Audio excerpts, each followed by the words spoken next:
Eugene Robinson, our next guest, standing by to talk to us, the Pulitzer Prize-winning Washington Post columnist, someone you often see on our broadcast, and we're proud of that around here. Eugene, you have worked overseas as a journalist. You have worked stateside as a journalist. You've been in Washington a good long time. Where does this rank, I guess, on the darkness scale? Where does this rank on days you have witnessed? Well, this is really dark. Right. This is really dark. Certainly in terms of anything I've witnessed in Washington, this is really, really dark. This kind of thing I saw when I was South America correspondent and covered places like Paraguay and Peru.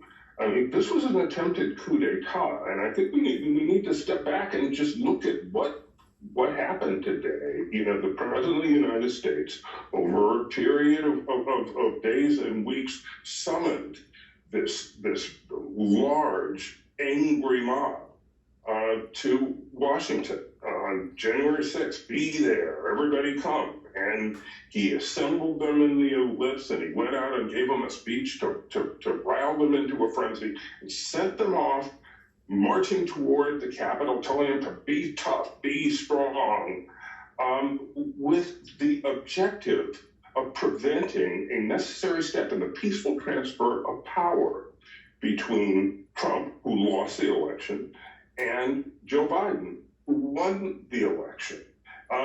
What's happening now, and it's still happening now, the certification of the electoral votes, this is a necessary step in that transfer of power. And the elections the objections by Hawley and Cruz and the House, the Republicans and the rest of the senators who signed on and now are signing off, were never going to work.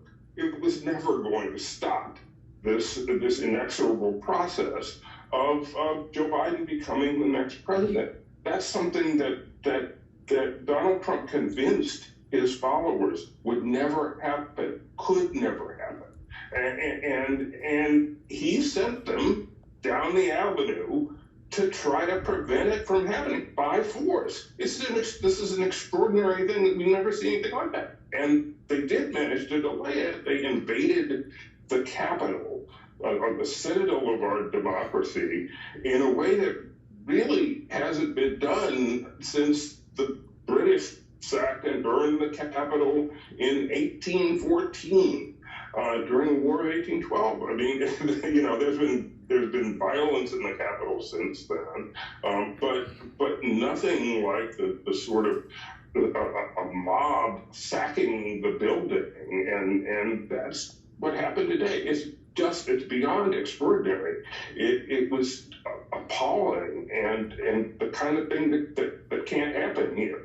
The crowd was, I wrote a column, it wasn't my day to write, but obviously I was going to write today, and I compared the crowd to a doomsday cult on when the appointed day arrives and the predicted asteroid doesn't strike. And so everything they kind of believe in is suddenly is uncertain, and because Donald Trump told them he was going to still be president and this was never going to happen. Yet up at the Capitol, it was in fact happening, the transfer of power away from Trump to Biden. And the crowd went to do the only thing I guess they figured they could do was to try to stop it by force. That sort of thing doesn't happen in this country. It was at the direct instigation of the President of the United States, which is just the most jaw-dropping thing I could ever imagine. And what's even scarier to me is that Donald Trump will remain president for the next 2 weeks. Inauguration day is January 20th. And as my colleague Phil Rucker said, he is reported to be in a I think Phil said, a very delicate mental state. Others have said he just seems to have lost it right now. And he is still the president of the United States. I am deeply, deeply worried about what the next days hold, not just for Washington, where, yes, this huge crowd, they're scattered to hotels now, but what just that, but about the nation and having clearly unstable and grossly unfit and dangerous man as commander-in-chief. I think it should worry every American. This is distressing. Also, my friend, there is this as an aside, and oh, by the way, a topic that would normally dominate our hour on a night like this. During the violence, the balance of power shifted in the U.S. Senate. Our election desk made the call. Ossoff indeed won the second seat. That means that while they were sheltering in place, the majority and minority leader of the Senate, in effect, switch sides and will switch business cards and letterhead. A sea change in the Washington power structure. The Democrats have won not one but 2 Senate seats in the state of Georgia.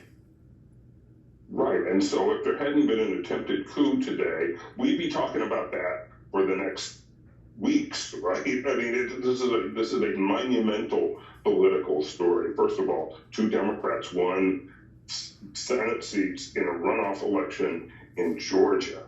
These runoff elections were designed, this whole system of runoff elections was designed to keep this sort of thing from happening. It was designed by Republicans, yet it happened, and it changes, it doesn't change everything in Washington, but it changes so much. And so it is possible, even on this darkest of days, to look beyond January 20th and see a better time. See a time when Joe Biden and Kamala Harris will be president and vice president, when Democrats will have small but real majorities and thus control in both houses of Congress, and when maybe this nation can start trying what will be the laborious and difficult process of getting back to something like normal after the disruption, the massive disruption to our political culture of the Trump years. It's not going to happen by the snap of anybody's fingers, and things may never be the way they used to be, 20 years ago, 30 years ago. But you could see a brighter day coming. We just got to get there. We just got to get past the next couple of weeks. And Brian, we've done this many times, and I really don't think of myself as an alarmist person, but I am deeply worried enough about what Trump might do, his state of mind, the powers at his disposal, what he might do in the next 2 weeks, and I deeply hope that Vice President Pence and others in the cabinet surround him are taking steps to protect us all and to protect the nation from its president.